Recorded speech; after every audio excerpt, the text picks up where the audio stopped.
Hey everybody, welcome back, or if you're joining us for the first time, welcome to the Greatest Mixtape Podcast. My name is Eric. And my name is Mac. And Mac, why don't you set this one up for us? What are we doing today? Well, unfortunately, we recently lost a good friend of ours. Our friend Dan passed away. And aside from just being a great guy. One of the best ever. Yeah, he's definitely the best of us. He lived every day. He didn't waste a day. If he wasn't hiking or skiing or camping or teaching or doing something with his wife and daughter, Karen and Kira, he also loved to go check out live music. Yeah, lots of great memories with Dan at concerts and clubs. Yes, and Eric, for a while, he was your drum tech. Yeah, dude could break down and set up my drums faster than I can. But in that spirit, to honor our good friend Dan, we want to talk about live music experiences, live concerts, and just memorable experiences we've had going out and seeing shows.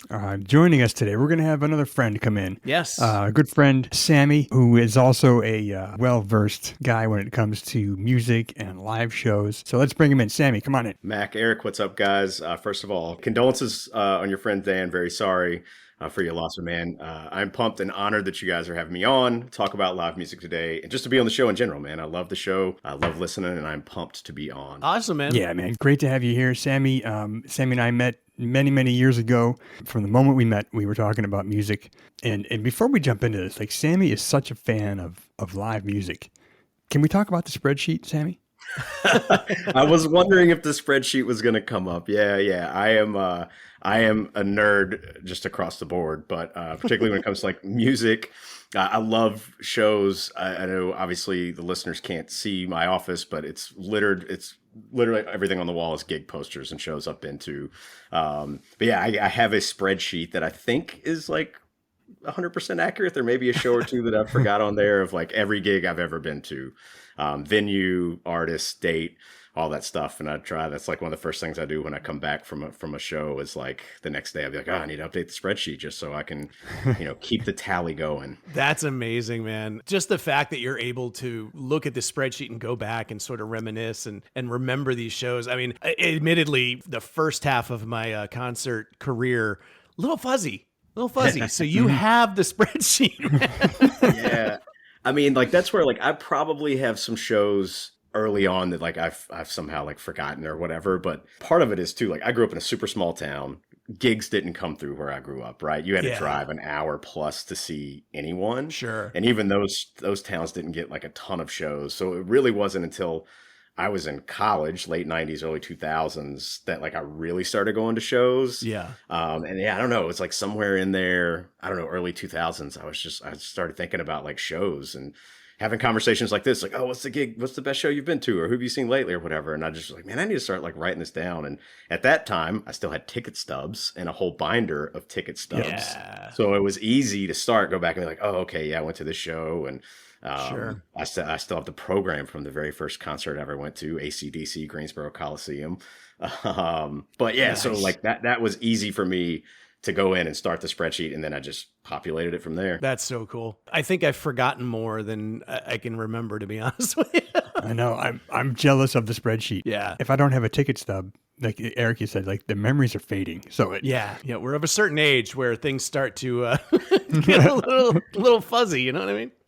Trust me, I understand. So yeah, like Mac was saying, we are going to discuss memorable live concert moments. Could be an amazing performance, could just be something that was, something insane happened that's so, memorable it stays with you, or anything like that. You guys always talk about daunting tasks. I think, Eric, you said it like the SNL episode recently, that like, and this was so hard for me, like going through the spreadsheet, looking at this, like live shows are just so good, man. Like, I mean, we all love music in general. I know you guys do. Absolutely. Right.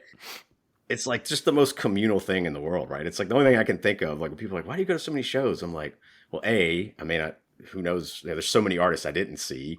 But it's like, I feel like it's the only thing you can go to where it's like everyone there is on the same page, like even sporting events, like you got the other team, like everybody there because like the music speaks to them, a song speaks to them, like whatever. And you're like experiencing this thing together. And it's just like the coolest thing in the world. Yeah. For sure. Yeah, man. That's just it. You're right. Everyone there is on the same team. And there's just this feeling, even just complete strangers. There's just somehow there's a bond. But it was daunting to narrow down what we're going to talk about today. It's I know for always all tough. of us, we were texting about it, but man, this one was hard. Yeah. Yeah, this cut down really sucked.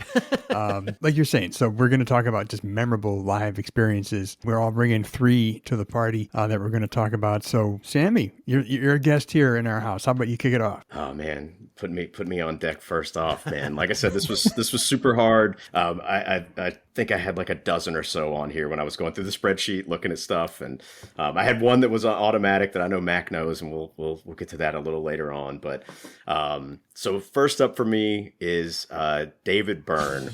I saw David Byrne, lead singer of the Talking Heads, at Shaky Knees Festival in Atlanta, May 4th, 2018. Yeah, Eric, right in your backyard. That's right. Yeah, absolutely. So I'm a huge Talking Heads fan. Like, one of my favorite bands of all time. Love them. Stop Making Sense to me is like the Pantheon concert film. I saw it in IMAX when it came out like 2 years ago, whatever it was. And obviously the Heads haven't played together since like 1984. I think was the last time they actually played a gig together, and I was 5. It's been that long. Wow. Yeah, like they kept making music, but I'm pretty sure they never played a gig again after 84, 85, something like that. And so, again, I was 5 years old in 1984, right? So like I wasn't going to gigs back then. Right. And so I remember somewhat maybe funny story. David Byrne played the Roots Picnic in New York City in 2016, Bryant Park. And I was going because there's a lot of artists I wanted to see on that event. And I was like, oh, and David Byrne's playing with the Roots behind him. So like, this is incredible. That's like, amazing. I was like, I'll get to hear a couple of songs. And he comes on stage, and it was like the most quintessential David Byrne quirky thing. He walks out and he's like, I recently scored a Broadway play about the life of Joan of Arc, and I'd like to play some songs from it for you today. And that's what he played. No he played like kidding. six songs about Joan of Arc. And I mean, they sounded great. It was David Byrne with the Roots. Yeah, but how could it be bad? like, right. I was just like, man, this is like so bizarre. Yeah. Like, not what I was hoping for, right? Right. And then at the very end, he's like, oh, I guess you want to hear a Talking Heads song. And they played Born Under Punches. And then he walked off stage. And I was like, okay. So then, so go to Shaky Knees. So I had low expectations going into Shaky Knees, right? Because I'm like, dude, is this going to be some other like off the wall things? But I'd heard about American Utopia because he'd launched that at Coachella like the month before, which, he went on to do on Broadway. And it's just this amazing show. I don't know if he's going to do another run of it, but if you like Talking Heads or David Byrne or just visually entertaining shows, it's like incredibly recommended. But anyway, he comes out and he does the performance, and it's unbelievable, right? Like probably 2 or 3 songs in, he goes right into Talking Head stuff. Nice. So I'm like, okay, rock on. This is great. Yeah. And then, Naive Melody, This Must Be the Place is like one of my favorite songs ever written. And it was just this moment in that show when I was like going through the spreadsheet. I was like, man, I just remember being at that gig with my girlfriend at the time, now my wife, Chelsea.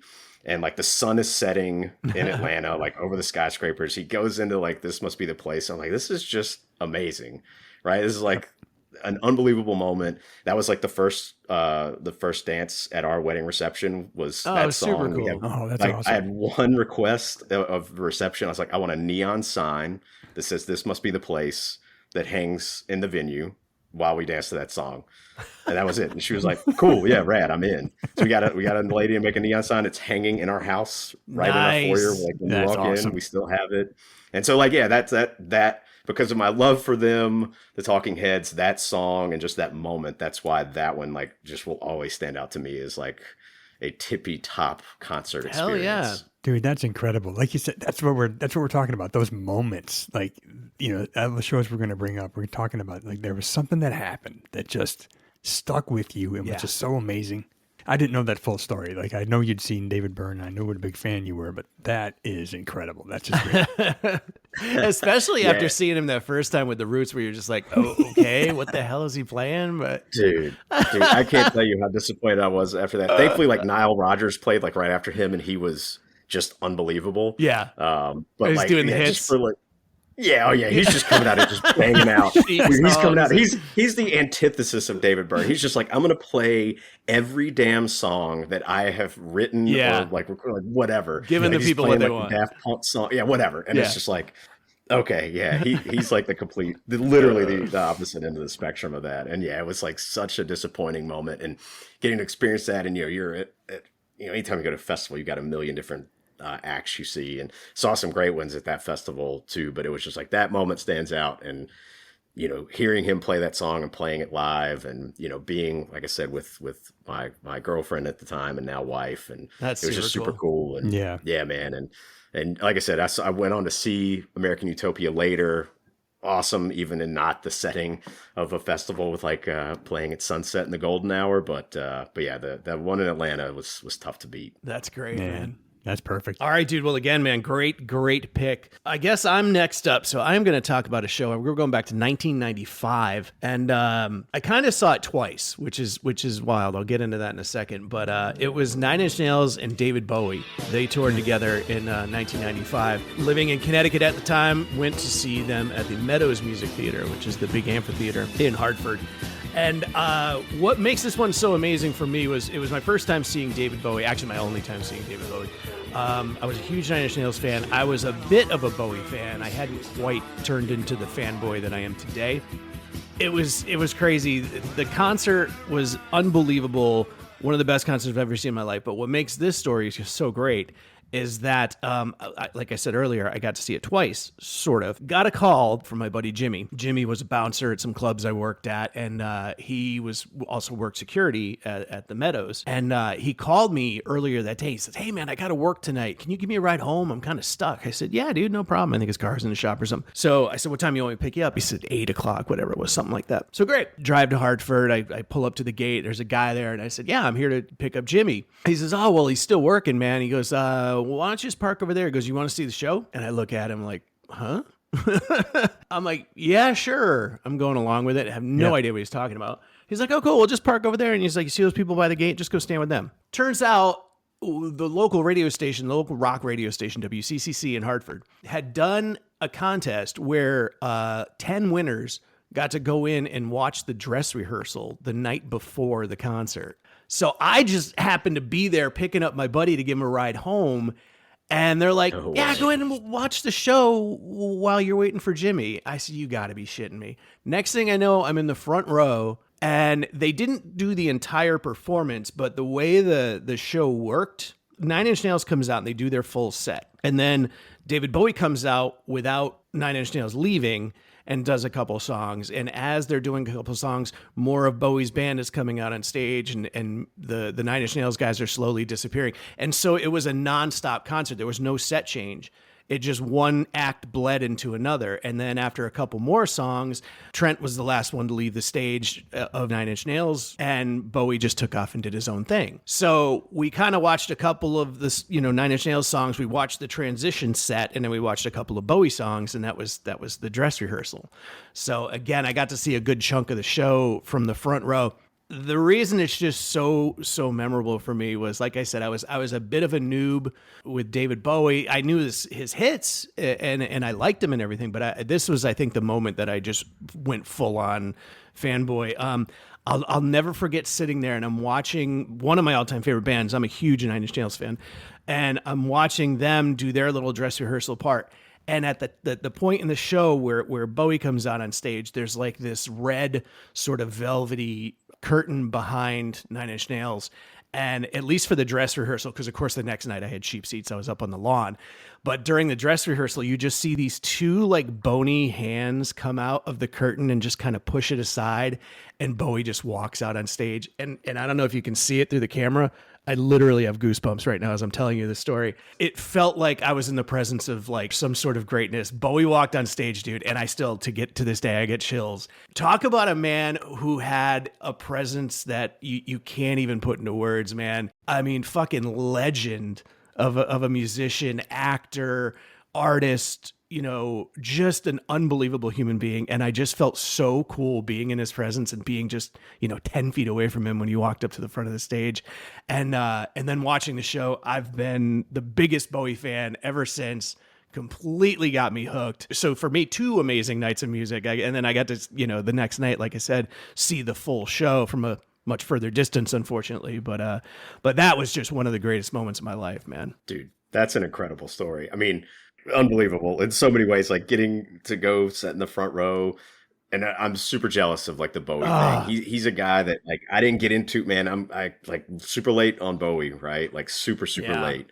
I've seen Nine Inch Nails, always awesome. Sure. But I don't know. I'm trying to think too of just like all the shows I've been to, the whole concept of like piecemealing. Part of Nine Inch Nails coming off stage and Bowie's guys coming on, and there's no set change. Like that's really awesome. I don't know that I've ever seen that before. And of course, it would be like Bowie and Trent Reznor to come up with Of something course. like that. Yeah. Yeah. Two of the most creative, musical minds on the planet at the time, Like I said, Nine Inch Nails did their full set. And then Bowie comes out on stage and they go into a classic Bowie track. It's called Subterraneans. It's off the Low album. And then they do one of my favorite Bowie songs. They do Scary Monsters. And then they go into Reptile by Nine Inch Nails. So they're kind of ping pong, back and forth between Bowie songs and Nine Inch Nails songs. They do Reptile. They do Hello Space Boy from Bowie. And then the last song of the transition is Hurt by Nine Inch Nails. So you've got Trent and David Bowie singing Hurt. And Trent is playing a saxophone. A lot of people don't realize Trent Reznor, before, Nine Inch Nails and everything, he's known as like a programmer, a keyboardist. I mean, he's a multi-instrumentalist, plays everything. But in high school, he played saxophone in like the marching band and everything. So here he is on stage playing this like ripping sax solo during Hurt. Just the coolest shit ever, man. It was such a wild, wild experience.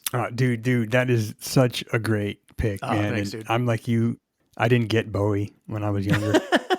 I just didn't get it, and just as I got older and I continue to get older, unfortunately, like I appreciate Bowie more and more. Yeah. Same. Yeah. No doubt. I think we talked about this as it related to Queen as well. I think when we were both younger, we didn't really get it. Yeah. And then at some point, I don't know, it just kind of clicked and we're like, holy shit, this is amazing. Yeah, right. But at like 13, 14 years old, you couldn't play Queen for me. Right. Yeah, now I'm like this huge fan, Same with Bowie. I think I just didn't really, like I knew like Modern Love and, stuff like that when we were kids. And it was fine. Again, I never disliked him, but I just didn't really care on the level that I did after that day, man. Right. I'm telling you. But yeah, man, lucky bastard. What a story. That was great. It was a No good doubt. time. Good time. That's a great story. Thank you. All right. So guys, I went with a theme for my 3 picks. Okay. And these shows are all shows that I went to by myself. That's awesome, Nice. dude. For whatever reason, you find out even if someone can't go or whatever. And, the lesson here being, it doesn't matter. Just go. Get your ass out to a show because it might be the coolest thing you've ever seen, even if you're there by yourself. Hell yeah. Amen, dude. So these are my 3 picks. And this one I've mentioned a couple times, in previous episodes, but not in too much detail. And that's Faith No More Nice. in 2015 at Webster Hall in New York City. Nice. Yeah, it was just an incredible night there by myself. But yeah, just the I dork. love it, dude. That's amazing. Yeah, the dork in the middle of the room, by himself. But the band, they come out, they're all dressed in that white linen, Yeah, I saw that tour too, right? man. Yeah, and there's So good. flowers and shit all over the stage. Yes. And the first song in the set, and pardon me for going there with the language, but the first song in the set was a song called Motherfucker. Okay? Yeah. And its song starts really slow, and it's keyboardist Roddy Bottom, one of the greatest names in rock and roll. No doubt. Fantastic name. He's handling the vocals until the chorus, and then Mike Patton just walks out on stage, and he's like, "Hello, motherfucker!" Like it was one of the greatest intros to a show I've ever seen. Yeah. Oh, that's fantastic. But it was So just great. good. I mean, the set was full of, everything you wanted to hear, right? Yeah. Be aggressive, epic, the gentle art of making enemies. Yes. We mentioned, I told this story when we did our Yacht Rock episode, but in the middle of Midlife Crisis, there was the Boss Skaggs Lowdown sort of interlude in the middle of Midlife Crisis, which was just crazy. Superhero, Ashes to Ashes, which is Ashes to Ashes, might be my favorite Faith No More song. And that chorus is so much fun to sing. So when you were in your room full of a couple thousand people singing along to that, it was, it was magical, man. It was just so cool. But just, in general, incredible performance by Mike Patton, the lead singer of Faith No More. Like, he was in complete command of the stage. Yeah. At times he looked like a conductor up there, because he would turn around to the band and tell them with using hand gestures to dial it down or when to bring it up.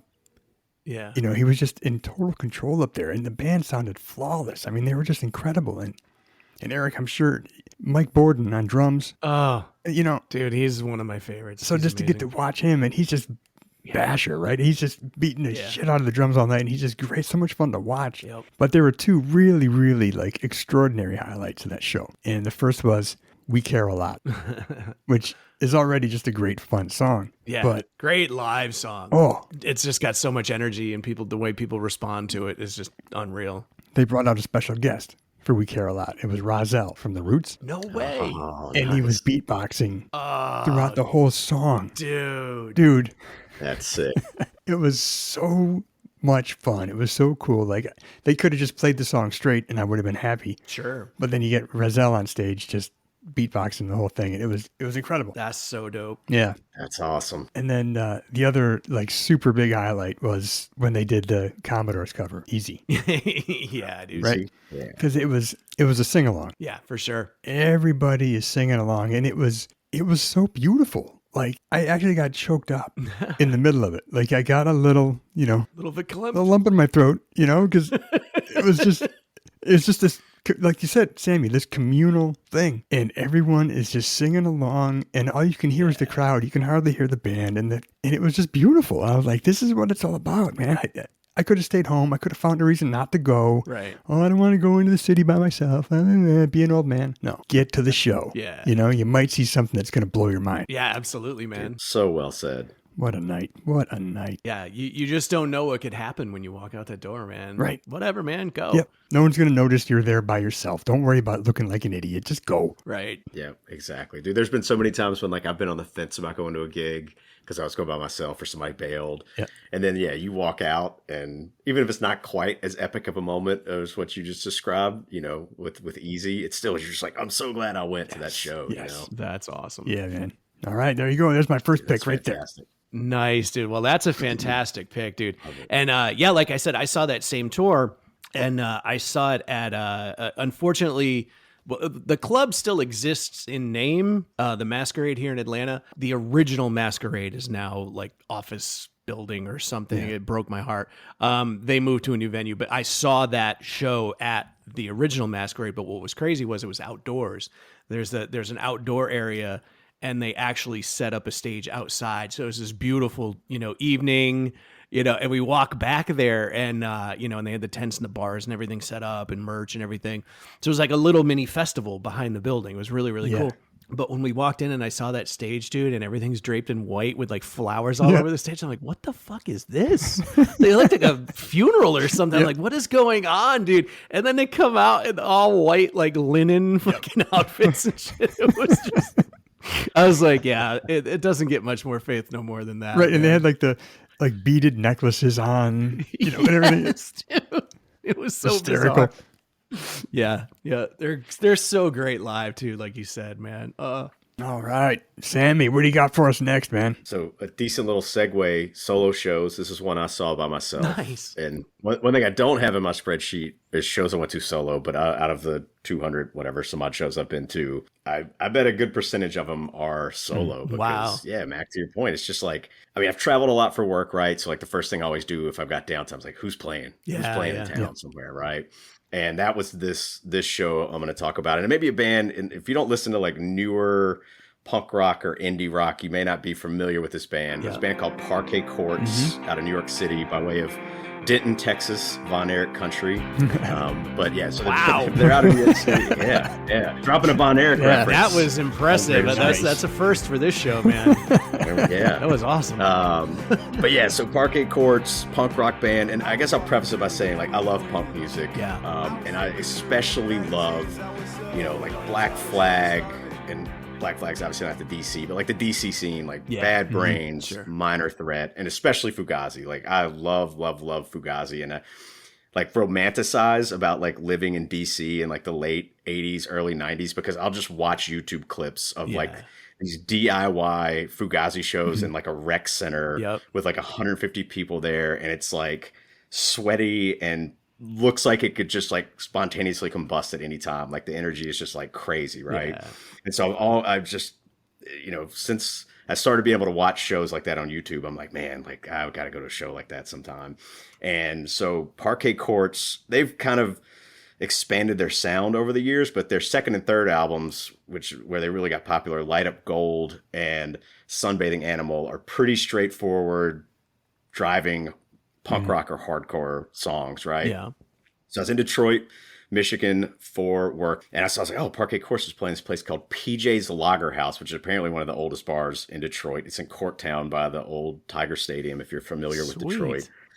So I go to this venue by myself. It is, maybe 150 person venue, 200, and it was what I was describing when I talk about when I watched like the Fugazi shows or the Minor Threat shows from back in the day. It was just like a 30-minute set, 40 minutes, right? Yeah. And they just like, it's tiny venue, it's packed, it's unseasonably warm, even though it's June. Like in Detroit, it was just like smoldering hot. If there was AC, it was terrible, like, and you're just one of my vivid memories is like they blazed through their last two songs, which is actually like a YouTube video of like, I think they did the NPR or one of the stations in New York City. They like played these two songs back to back. It wasn't quite the same setting, but they just blow through these two songs. And I remember there was either a door or a window directly behind the drum kit. And as soon as they finished their songs, the drummer opened it and like went outside on the street. Like it was that hot.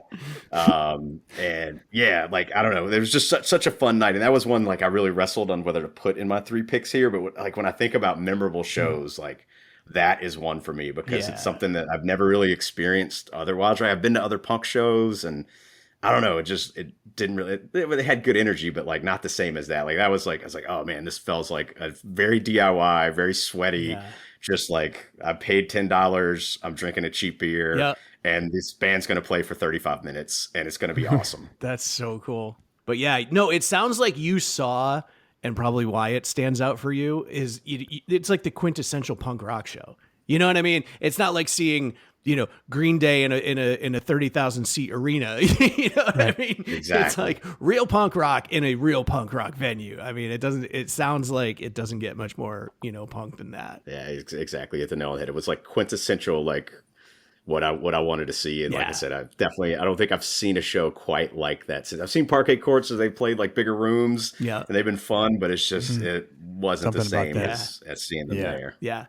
It's like clubs to me, I always kind of equate it to like a dive restaurant. Like sometimes you walk into a restaurant, it looks like a complete shithole and you have the best meal of your life. Clubs are like that, man. There's so many clubs that we've been to over the years that just, looks like a complete, just terrible place. And you walk in and you leave having had the best night of your life. There's just something about those rooms that, maybe it's the history or, who's played there before. I don't know what it is, but some of these dive clubs, man, I've had the best times at. Yeah, no doubt. Random aside about Parquet Courts, and this can end up on the cutting room floor if need be. He censors himself already. So one of my funny things with them when I try to like tell people about them, because they had one song that was like, I used the term hit loosely, right? It probably charted on Billboard. I didn't look it up candidly, but it was like, it's a very dancey, funky tune called Wide Awake. Okay. It's probably like circa 2018. And again, so like, take the scene I just told you, sweaty, straightforward punk rock DIY. And then this band puts out this song and it becomes a favorite of Ellen DeGeneres. And she has them on the show to play that song. And like, I remember like, seeing on their social media, like, hey, check us out on Ellen. And I was like, wait a minute, what? Like, I thought it was like crazy. I was like, is it April 1st? Like, is it April Fool's Day? Like, why these guys can't be on Ellen? And then, they hear the track, and the track had kind of like was getting some buzz at that point. And I was like, oh, okay, yeah, this is like very unlike a lot of their stuff. Although, like I said, they've definitely expanded. Like they don't do, all their stuff is not just straightforward punk anymore. Yeah. But yeah, just from like seeing them in this tiny, sweaty club playing a 35-minute set. And then it's like, oh yeah, this band's going to be on Ellen in 4 years or whatever. I was like, that's hysterical. That's crazy, dude. Yeah. And you did turn me on to them too. Like, what's that one song, Stoned and Starving? Oh yeah. Great song. Yeah, it's a great song, man. Yeah. Oh, outstanding man. song. I got to catch up. Yeah. All right. My next pick is, it's kind of what I alluded to earlier in the show when we were kind of setting it up. It's memorable, not necessarily because of the performance and how great it was, which it was fantastic, but it's memorable for a little bit of a darker reason. But I was there, so, and I'm talking about Skid Row and what's become known amongst the metal community as the bottle incident. Yeah, if you're not familiar, here we go, buckle up. December 27th, 1989 in Springfield, Massachusetts, Springfield Civic Center. Saw so many shows there, man. It was Skid Row's first album, and they were opening for Aerosmith on their Pump Tour. 18 in Life had dropped. I Remember You had dropped. Youth Gone Wild. So they're blowing up. At some point in the set, Sebastian Bach gets hit in the head with a bottle. Somebody chucks a bottle. He's about to lead the band into a song called Piece of Me, which is fantastic because if that had to happen that night, it happened at the perfect moment where he's about to go into the song about, being a tough guy and being a badass. And if you want some, come get a piece of me. And he gets hit in the head with a bottle. Like, it was fucking just Hollywood couldn't have written that any better. So he's pissed off. He picks the bottle up and he's trying to find the guy in the crowd who did it. Some people are pointing somebody out in the crowd. Now where I am in proximity to all this, I am sort of to the left of the stage. So I'm in front of, if you ever saw them live, I'm on Snake Sabo's side of the stage. So on the other side was Scotty Hill and Rachel Bolin. And then, Sebastian's in the middle. So he's probably a good 10 feet from where I am. I'm way up front. I was young back in the day. I would do that. I get seats now because I'm old. But back then, yeah, I would weasel my way up front. So I didn't actually see him get hit. But by the time he's yelling into the crowd, we kind of figured out what was going on. But he's got the bottle in his hand. He's like, "Was that you? Pardon my French, cocksucker. Was that you?" And he says, "Well, if you think you're so tough, why don't you come up here and get a piece of me?" And I mean, it was just perfect. The crowd goes fucking bananas.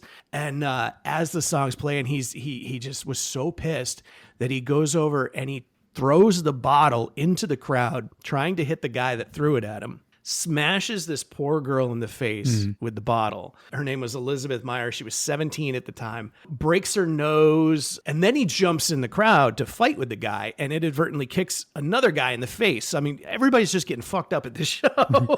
And it all started because some asshole threw a bottle. When the thing was all said and done, security gets him back up on stage. He finishes the set. By the end of it, Sebastian, he got arrested after the show, received 2 years probation after paying a $16,000 fine, plus a cash payout to Elizabeth Meyer. And there's conflicting reports as to how much that payout was, but it's somewhere in the ballpark of $300,000 to $500,000. So yeah, that's why that concert was so memorable for me. I remember it made MTV News. It was all over the place. I remember going, "Holy shit, man!" I was like 10 feet away from getting smashed in the face by a bottle at a Skid Row show. And then a funny side story. At the time, I didn't know Beth Myers, but got to know her later on in life. She was actually dating a friend of mine who played in another band in New England. And so I'd met her, and I never realized until, I don't know, 3 or 4 times of hanging out that she was the Skid Row girl. And we're like, holy shit. She didn't really want to talk about it much. But of course, those of us that were learning of this for the first time were like, "Oh my God, tell us the story."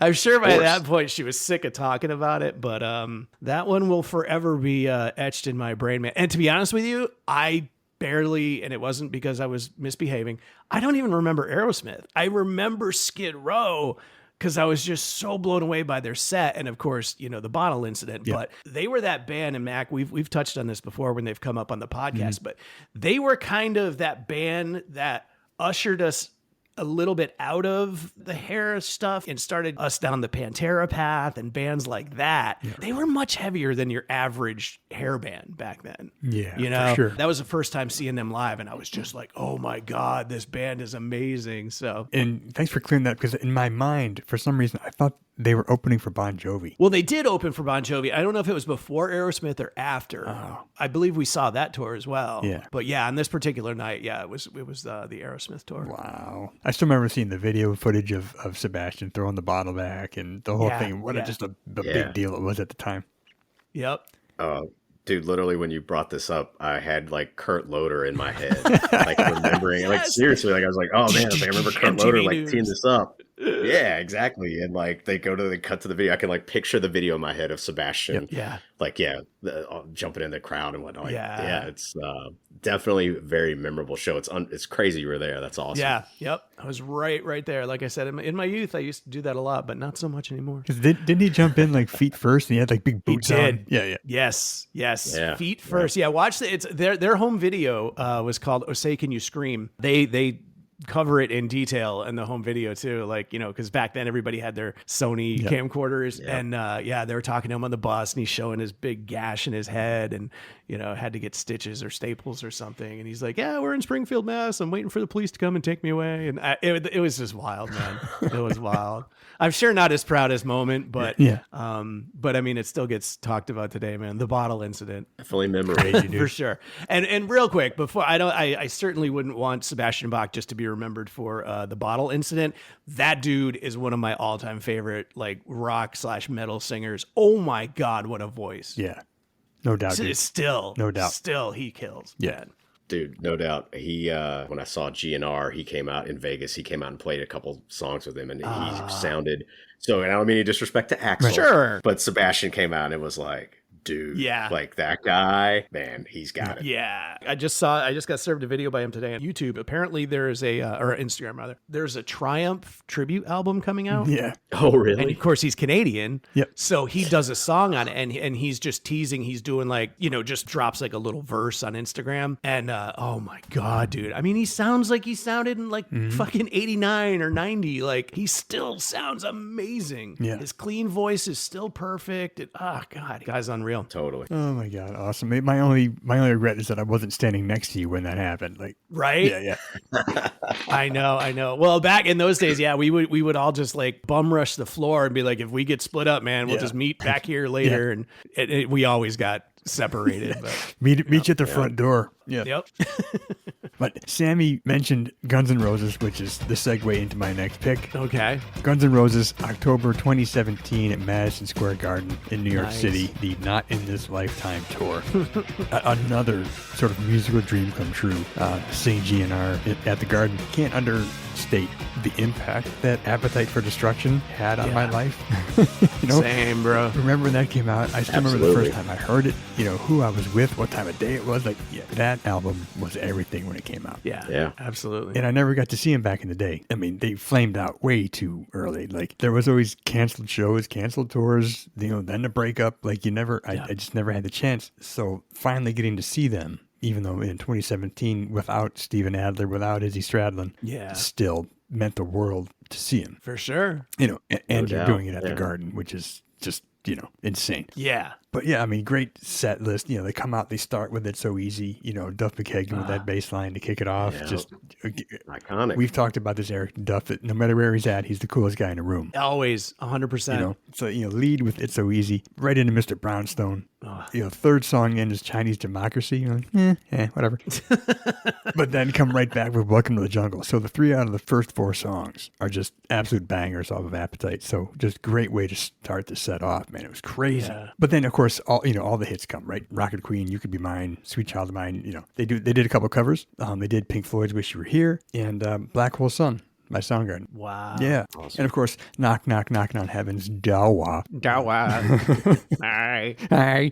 But yeah, man, like Slash was on fire. Like his solo was just fucking incredible. You know, Encore, of course, they, you know, Patience Don't Cry, Paradise City. They covered The Seeker by The Who. Oh, wow. But here's the standout moment. They go into Can't Put Your Arms Around a Memory by Johnny Thunders. They do the cover. Yeah. Right? It was on the Spaghetti Incident. Yep. And I'm like a huge Johnny Thunders fan. Yeah. Right. And even though like that song was on the Spaghetti Incident, no one around me seemed to know what the fuck was going on. No, it's time to check my phone. And I am fixed on the stage watching Duff sing You Can't Put Your Arms Around a Memory and in New York City. Oh my God. Right. And I'm just, you know, I'm transcending as I'm watching this. I'm like, I'm just in this heavenly place. I'm just floating. Like no one, I'm so happy listening to that song in New York. And again, no, everyone around me is just fucking clueless. Right. You know? Oh my God. But for those of you who don't know, Johnny Thunders from the New York Dolls, and of course later the Heartbreakers. Yeah. But Johnny Thunders has always been one of my favorites. So again, just that moment. There's that moment that we're talking about that just stands out, and you feel something that just stays with you forever. And that was it right there. Listening to Duff sing that song, man. It was incredible. That's awesome. Yeah. So cool. Yeah, same for me. I didn't get to see them back in the day. I think same reasons you gave. Like it seemed like they had come and gone so fast, even though it was really, quite a few years. And they never went away. But the original core, the classic lineup, as they say, would have loved to have seen it. Just never had a chance. And then again, saw them years later, and same, man. I turned into a 17-year-old kid again, man. Yep. It was so great. Yeah. It was like that teenage dream come true. Like I finally got to see him. Yep. Yeah. I caught them twice on that tour, man. And it was so surreal to see them. I've flew to Vegas. This was one that it was tough to not put this in my list. Yeah. But I literally flew to Vegas because I didn't know if they'd make it. I was like, these guys, you know what I mean? Like I was serious. I was like, I got to see him. I got to see him. So I flew to Vegas for those first shows that they did. They did the couple at the Troubadour, I think. Wow. Right. Yeah. And then they did the big shows at T-Mobile, and Axl was on the Dave Grohl throne because he had, I can't remember what injury he had, but that's the same thing. I was like, dude, with however old when Appetite came out, but same thing, man. It's like one of those albums, like you get it and you're like, oh my God, like this is otherworldly, and just totally impacts you and how you think about music and how you hear things. And I mean, still to this day, I can listen to that album. It still front stands in up. like without, all the way to Rocket Queen. It's just like, perfect. Yeah. It's like, it's so There's awesome. still nothing that's... And getting to see them in the Garden is so cool, man. And there's still nothing that sounds like that album. No.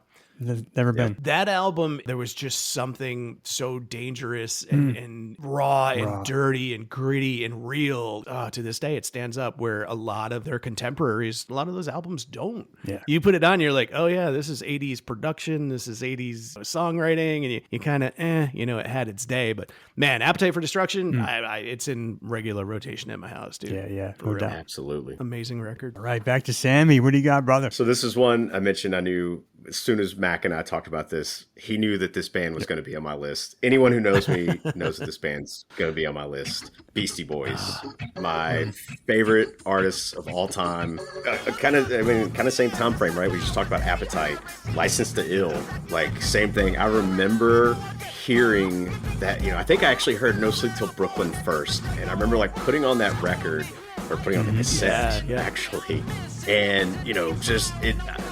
I don't think I'd really heard hip hop. I mean, I know I'd heard Walk This Way, but I hadn't really heard hip hop at that point, which I think was probably the case for a lot of rural white kids, which I was at the time, and just blew my mind completely. And no band has influenced my musical taste or styles more than them, because that's, as their style evolved and they picked up instruments and I learned, these guys were a punk rock band before. And you go back and listen to some of that stuff, some of their hardcore tracks and, and then some of their instrumental funk and jazz stuff. And, just they've opened my eyes to so much, not just the music, but then lyrically too. You get through and start reading stuff. I got more hits than Sada Ara-O. Who's Sada Ara-O?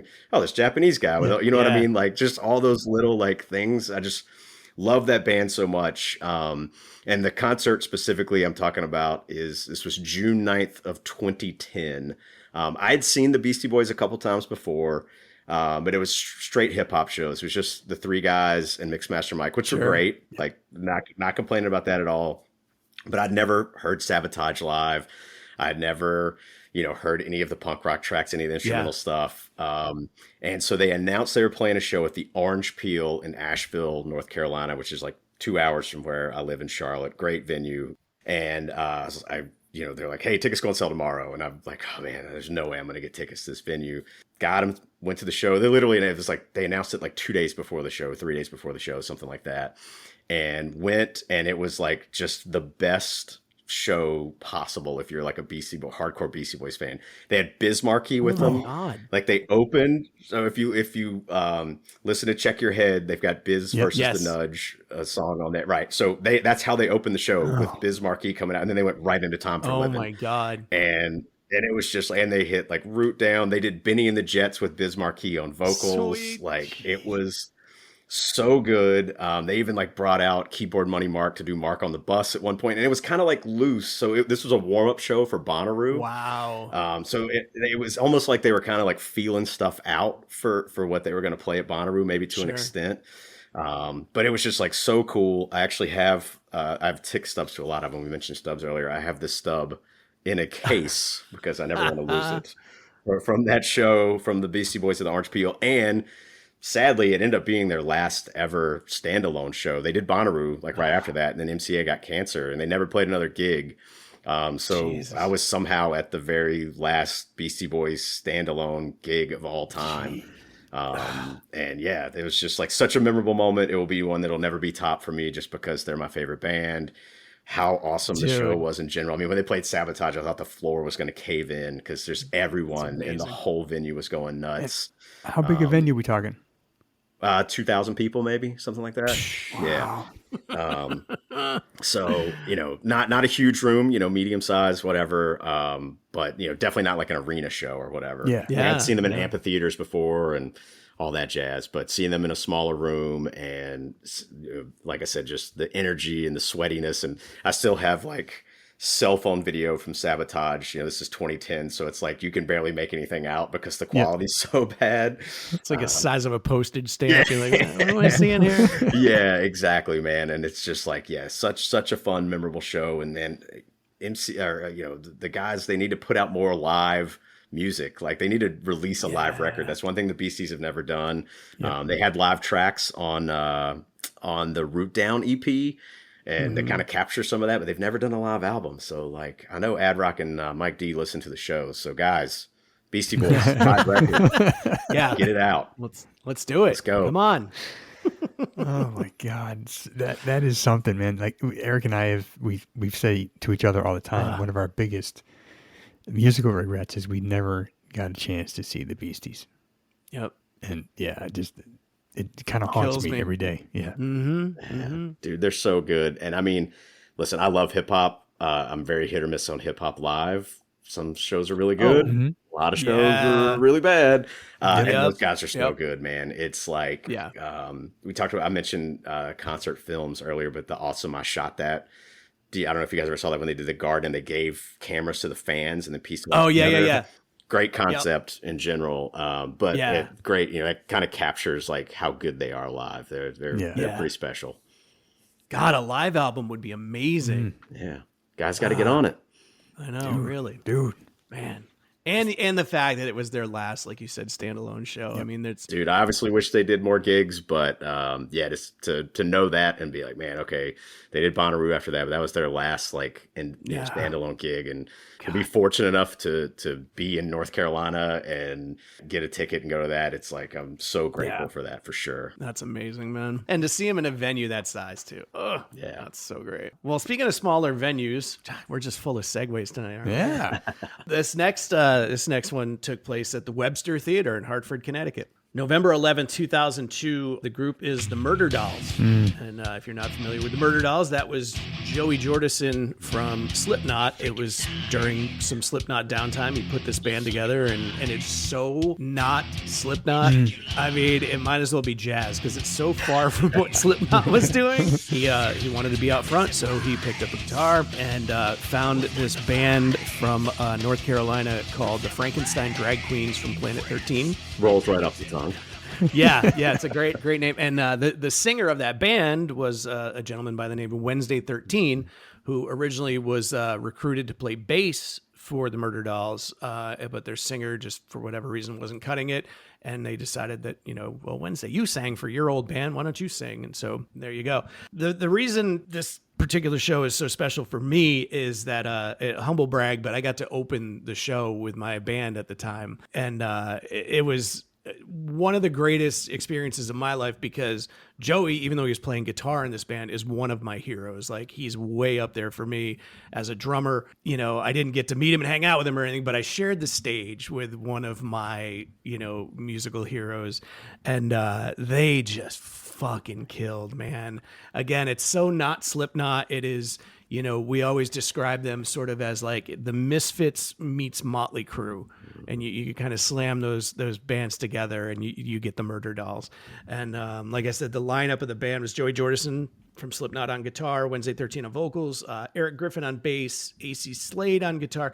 They had a bit of a revolving door with guitarists in the beginning, but at this point, AC Slade, the classic lineup, was in the band. R.I.P. Ben Ghoul Graves, the drummer at the time, passed away some years ago from cancer. And but what an amazing, amazing drummer. You know, Joey plays the drums on the album, on the recording. You know, it's pretty much just him and Wednesday doing everything. As a matter of fact, the majority of that first album, Beyond the Valley of the Murder Dolls, they're old Frankenstein drag queen songs rehashed for this record, because it was a project that had to get slammed together really fast again, because eventually Joey was going to go back to Slipknot. So again, just an amazing, amazing show. And I got to play on the stage. I actually have some pictures of me playing, and you can see the Murder Dolls like banner behind us. So that's kind of cool. Kind of in that one picture, it kind of looks like I'm in the Murder Dolls. But anyway, Murder Dolls, check them out if you're not familiar. And another reason that's so special to me as well is that was really my introduction to Wednesday 13, who has now become one of my all-time favorite artists. I love everything he does. He does this horror punk. His newer stuff, he's leaning more towards the metal side of things. But I mean, everything is very, you know, tongue-in-cheek. He does songs about, like, you know, Jason Voorhees and Michael Myers, and very campy, you know, very over the top, very Alice Cooper. So that was my introduction to Wednesday. Got to play with Joey. It was just an all around amazing night. And another thing great, I was at that show with you. Yeah. And so obviously there was the excitement of watching you up on stage, you know, fucking killing it as always, right? Thanks, dude. And then the Murder Dolls around. Yeah. And dude, I mean, there had to be maybe 100 people in that place. There wasn't many, man. But the Murder Dolls put on a show like they were playing in front of 30,000 people. Yes, they absolutely did. I could not believe the show they put on, and the energy.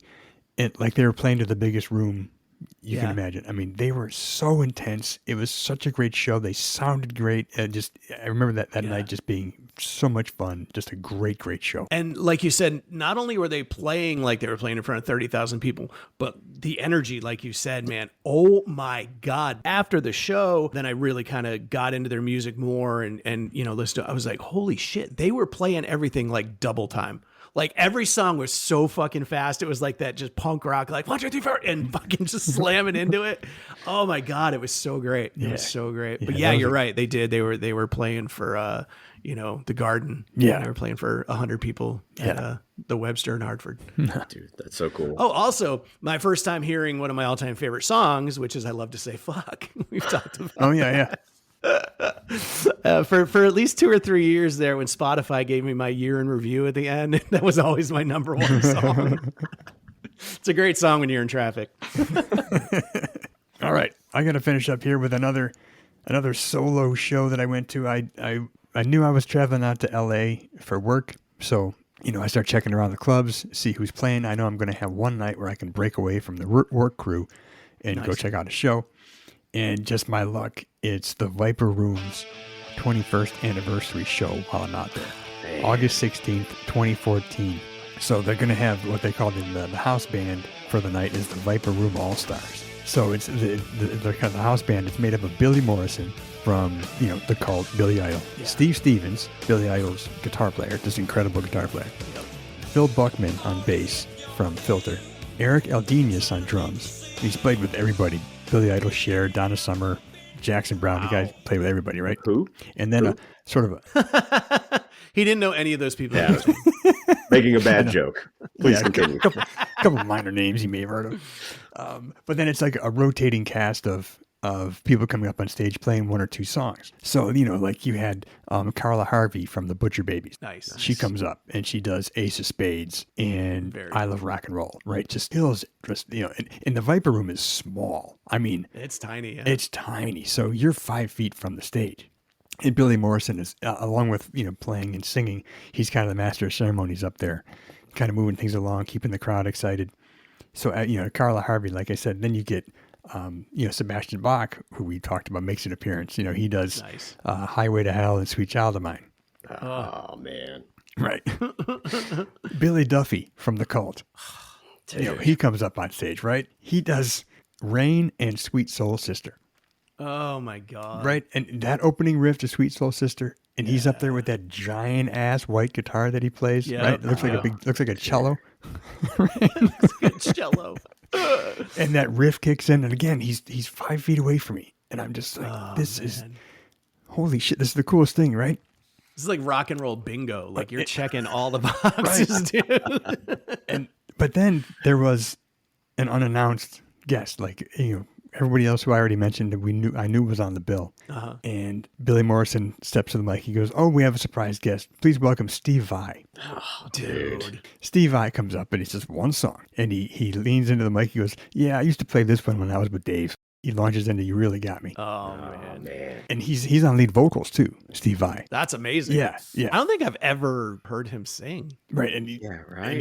he's killing it too. He did well. But then, of course, it comes time for a guitar solo. And it turns into this epic battle between Steve Vai and Steve Stevens, where they're trading solos back and forth for several minutes. Holy shit. And again, it's such a small room that's happening right in front of you. And you're watching Steve fucking Vai just shred. I mean, and then he'll point over to Steve Stevens and he just starts tearing it up. And they're going back and forth, back and forth. So anyone listening, go to YouTube and type in Viper Room All-Stars. And this will come up, and you can watch this battle. Even the band members, like the All-Stars, are just hanging back, watching, and just smiling the whole time.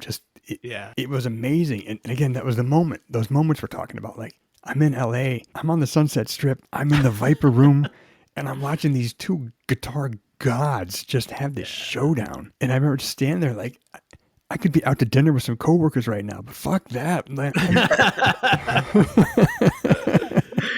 Just like you said earlier, Sammy, if you're traveling for work or wherever you're going somewhere for a family reunion, look it up, see who's playing where, man. You might, yeah, for sure. You might find the greatest experience you've ever had. So that was just one of those nights where I was just thankful. Like, I can't believe I get to witness this. It was just incredible. Dude, that's so awesome. Cool, man. In the Viper Room with that. I mean, I've actually never set foot in there. I've been to the Whiskey, I've been to the Troubadour, which I guess isn't technically on the Strip, but, close enough. Yep. But, I've never been to the Viper Room, and man, to see Steve Vai come out and rip through that. And then, and to your point, I don't know that I've ever heard him sing. I mean, did he do backing vocals on like Eat 'Em and Smile or anything? I don't know. I've ever heard Steve Vai sing. Yeah, that was the big surprise. Like when, I'm waiting for like Billy Morrison to step to the mic and sing. And no, it was Steve. I'm like, oh, okay, here we go. Wow. Yeah. Dude, and Steve Stevens, just all-time underrated guitarist. Oh, big time. Big time. Criminally underrated. Yeah. And what was kind of cool too was like, the show was supposed to be over, but they wanted to keep playing the All-Stars. So they did. They launched into like White Wedding. No way. With Steve Stevens. So you're watching him. Yeah. You're watching, you're like, this is it. This is the guy, Oh, that's so cool. Yeah. That's awesome. What a night. What a great experience, dude. Yeah. Okay, Sammy. Oh boy, are you ready? I think I'm ready. I'm as ready as I'm gonna be. All right, it's time for the Ride the Lightning round. Let's do it. All right. And because Sammy is a huge Beastie Boys fan. We're going to call him a Beastie Boys expert. Yes, we are. Everyone who comes on Every the show. time we have a guest on, everybody's an expert at something. So you're the Beastie Boys expert. Could be worse things I'm an expert at, so I'll take it. Yes, for sure. Yeah. This is a Beastie Boys themed Ride the Lightning round. Oh, man. Okay. This is going to be tough. Hurt, dude. This is going to hurt. All right, I'll kick this off. Ad Rock or MCA? Oh, man. MCA. Rest in peace. Okay. Check Your Head or Hello Nasty? Oh. Check Your Head. All right. Hey Ladies or You Gotta Fight for Your Right to Party? Hey Ladies. Okay. License to Ill or Ill Communication? Oh, God. I don't have two kids, but if I had two kids, this would be like choosing between two kids. Right. Sophie's Choice, man. We talk about it all the time. Oh, God. Ill Communication. MCA or Mike D? MCA. Sure Shot or Sabotage?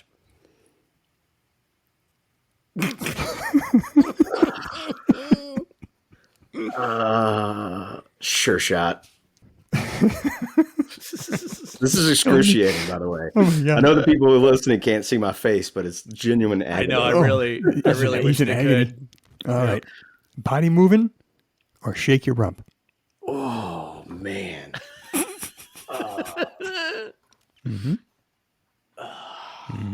Shake your rump. Mike D or Ad Rock? Ad Rock. No disrespect to Mike D. I love Mike D. Of course. Now, apparently you hate him. I don't know. Yeah. Okay. Best collab. Kerry King from Slayer on No Sleep Till Brooklyn or Q-Tip on Get It Together. Oh,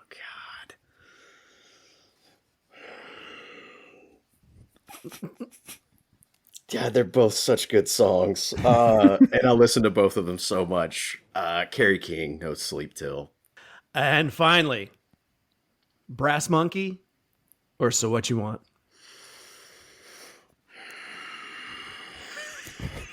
Stings. It stings. So What You Want. Okay. All right, man. Nice job. That was hard. I know I'm supposed to get those fast. That was tough because I'm like trying to break them down in my head really quick. I'm going to go out and I'm going to say it's almost impossible to do them fast. I say almost because we have had a couple people rip through, but I struggled just as you did. Yeah, dude, it's so hard. I mean, yeah. Especially with a band like that you love or subject matter, like whatever. It's like, so hard. People ask me like, what's your favorite Beasties album? I'm like, it depends on what day you ask me. Yeah, for sure. Anything you want to go back and defend or explain, or do you want to leave it as is? I'm trying to think. I mean, man, ill communication and License to Ill is really hard. Really hard. I think I went ill communication there. I'll defend it on because it's more varied, right? You've got some more rock tracks. And I mean, I guess you could argue Fight for Your Rights, a rock track. But I think that one was really tough. And man, I mean, Q-Tip Get It Together is one of the greatest collabs of all time. And so that was, and I love Trop Called Quest, love Trop Called Quest. Sure. So man, that one was really hard. That's the only one that I'm like, man, I don't know. Did I make the right call on that one? But I mean, dude, that No one, Sleep Till Brooklyn is iconic. That one came to me last minute. It popped into my head, and I was like, "Oh, this is gonna get him right here." Yeah, that's a good one. That was a good one, man. Good call. That was tough. Nice. Yeah, well done. Well done. Well, hey, good well job, done. dude. Yeah, good job, man. I know that wasn't easy, but you did great. Oh, thank you. Yeah, I'm sweating now, literally. And why do you hate Mike D? I love Mike D. I don't know. I feel in my head with those, I'm like, all right, well, I have to I have to say MCA, right? For all of these. And it's like, man, Mike D or Ad Rock, I don't know. Yeah. I love Mike D. Oh, yeah. I love it. And Mike D's Echo Chamber, I listen to it all the time, but I don't know. Yeah. No hatred for anybody in the Beasties camp. No, of course. All right, let's do some shout outs, Eric. Yeah, go for it. Thanking some new and returning listeners. Cologne, Germany. Gothenburg, Sweden. Tampere, Finland. Istanbul, Turkey, Eric. Wow. Manchester, UK. Florianopolis, Brazil. Myrtle Beach, South Carolina. Roanoke, Virginia. Waterbury, Connecticut. St. Cloud, Minnesota. Lithonia, Georgia. Richmond, Virginia. Chicago, Illinois. Laguna Woods, California. Lehigh Acres, Florida.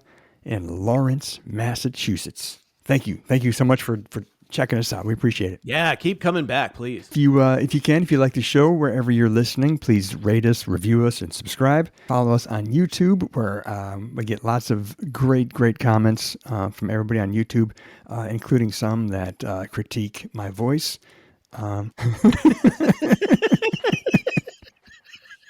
Which I know my voice is limited. I understand, and I think it's funny.